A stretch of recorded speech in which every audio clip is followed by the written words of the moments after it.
5, 4, 3, 2, 1, 0.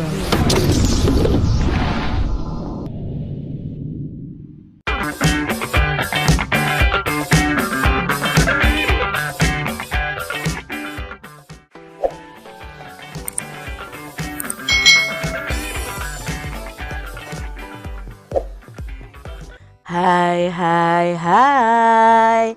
Selamat datang di channel YouTube Kak Citra.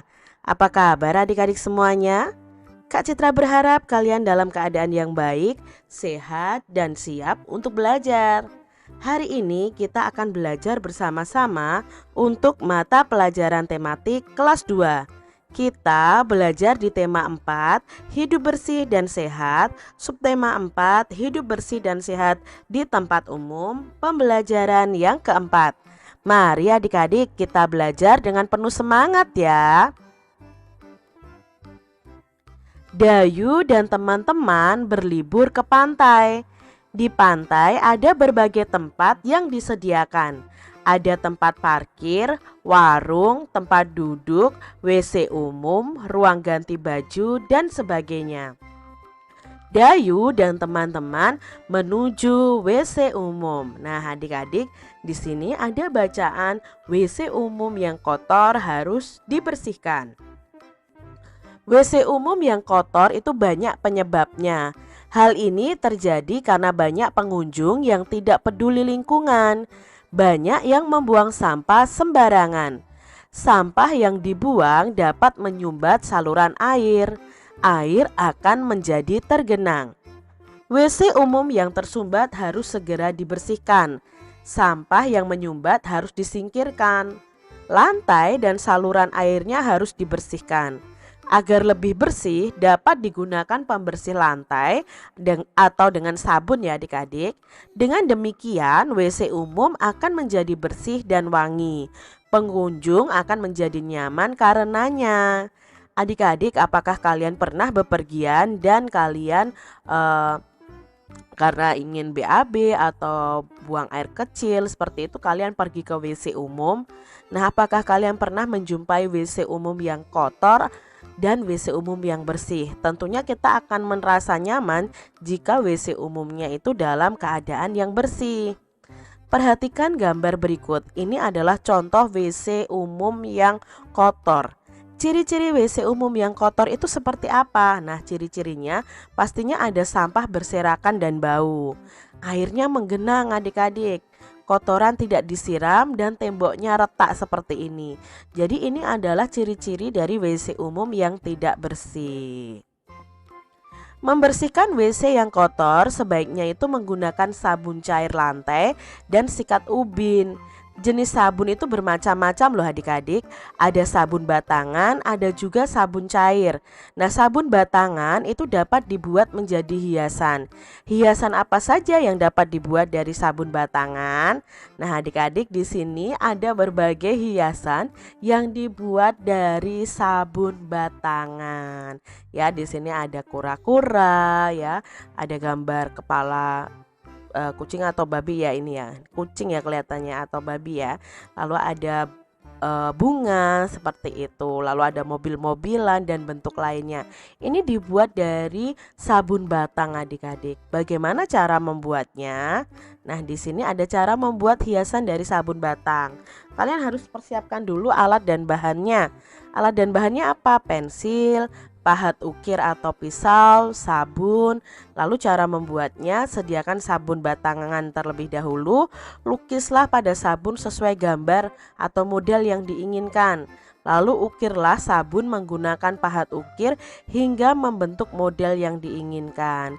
Jika pahat ukir tidak ada, kalian bisa menggunakan pisau. Berhati-hatilah saat menggunakan pahat atau pisau agar tidak terluka. Nah, haluskan permukaan sabun yang telah diukir hingga menyerupai model yang sempurna. Hiasan selesai dan siap untuk dipajang. Coba adik-adik kalian bisa praktekkan bersama orang tua ya, membuat sabun batangan ini menjadi sebuah hiasan. Nah, sabun batangan ini kalau dalam bangun ruang itu berbentuk balok ya.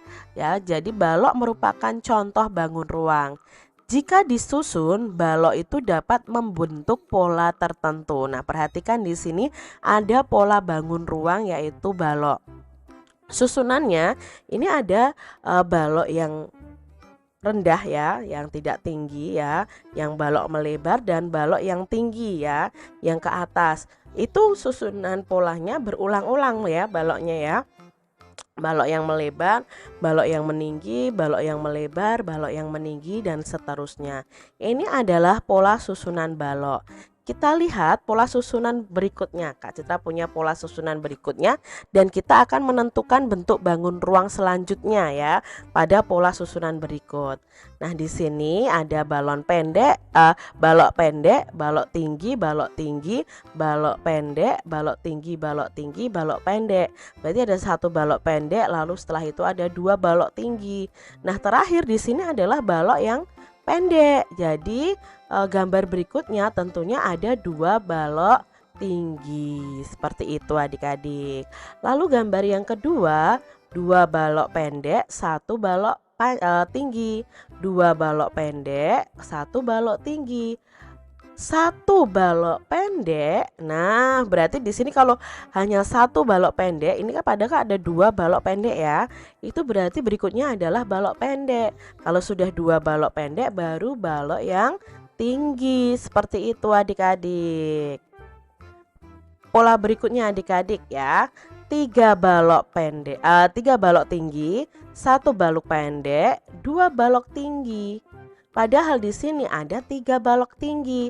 Berarti setelah dua balok tinggi ini adalah satu balok tinggi. Nah, karena sudah ada tiga balok tinggi, berarti gambar berikutnya adalah satu balok pendek. Berikutnya adik-adik. Nah, di sini dua balok pendek, dua balok tinggi, dua balok pendek. Maka pola berikutnya adalah ya, bagus sekali. Dua balok yang tinggi. Mudah ya menentukan pola pada bangun ruang. Demikian tadi adik-adik pembahasan kita di tema 4, subtema 4, pembelajaran yang keempat. Semoga video pembelajaran ini bermanfaat untuk adik-adik semuanya. Dan sampai jumpa lagi di video pembelajaran Kak Citra selanjutnya. Tuhan memberkati. Jangan lupa tekan tombol subscribe, lalu tekan loncengnya, tekan juga tombol like, lalu share ke media sosial kalian. Jangan lupa untuk ikuti media sosial Kak Citra. Terima kasih.